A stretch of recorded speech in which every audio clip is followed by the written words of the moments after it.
After spending more than 10 days in isolation, Prime Minister Justin Trudeau was pleased to announce that Canada secured its first gold medal in the new Olympic sport of hide-and-go-seek. Now he wants another shot at the podium, this time in the game of cops and robbers, and so far, he's taken gold. Ottawa's mayor has expressed a hope that the loss of GoFundMe cash could starve the convoy. Last week, a GoFundMe campaign raised more than $10 million for the Freedom Convoy. When the GoFundMe champ heard this news, he decided that his family could put this to better use. You don't know how much your family has received from this organization, which you tried to give $500 million.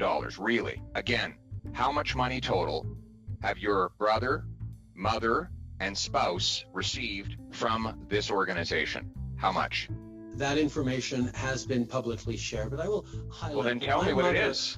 My mother How much? has just the dollar figure.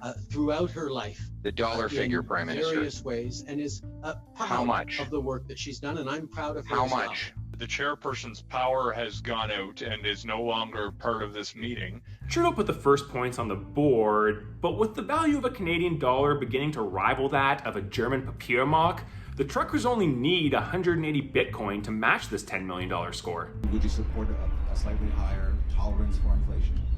I don't know. When I think about the biggest, most important economic policy this government, if re-elected, would move forward, you'll forgive me if I don't think about monetary policy. I don't think about monetary policy. I don't think about monetary policy. With the scoreboard all tied up, Trudeau is beginning to recruit blue shirts to remove his opponents from the city. Ottawa's police chief quickly dispatched officers to take the fuel and arrest anyone bringing resupplies, demonstrating his understanding of how a truck actually works. We know that right now, oil and gas production has I'm not going to get into the details. Taking fuel to force a vehicle to leave a city may sound like a miscalculation, but at least the police can sell this fuel to recruit more officers to the same force that Justin wants to defund. I have attended protests and rallies in the past when I agreed with the goals. Black Lives Matter is an excellent example of that. After seeing a diagram of what makes trucks go vroom, Justin decided that they would need to be towed, forgetting that tow trucks are driven by truckers. The protests are growing by the day, and True and Trudy is desperately searching the archives for a single example of a violent episode that took place over the past 2 weeks. And he was lucky enough to find just that. A masked man running down a group of pedestrian protesters. I have also chosen to not go anywhere near protests that have expressed violence towards fellow citizens. With the only example of violence coming from his own team, Trudeau is now drumming up support from local businesses.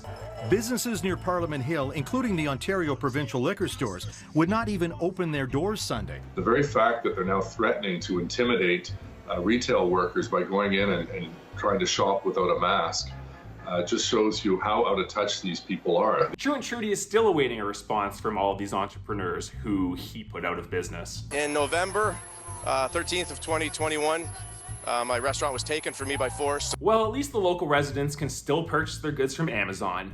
If only there was someone brave enough to make those deliveries. Protect people like truckers who are putting food on our grocery store shelves. Following Trudeau's advice, the citizens began erecting hateful monuments towards these one-time heroes who lived long enough to see themselves become the villains. It's disturbing when you see the protests turning into what looks like some kind of a fun carnival where they've got bouncy castles and hot tubs and saunas, a complete insult to the people who are putting up with this nonsense for the last 7 days, and it shows a great deal of insensitivity. You may not think that bouncy castles are too egregious, but just think about how they look next to Justin Trudeau's inflated ego.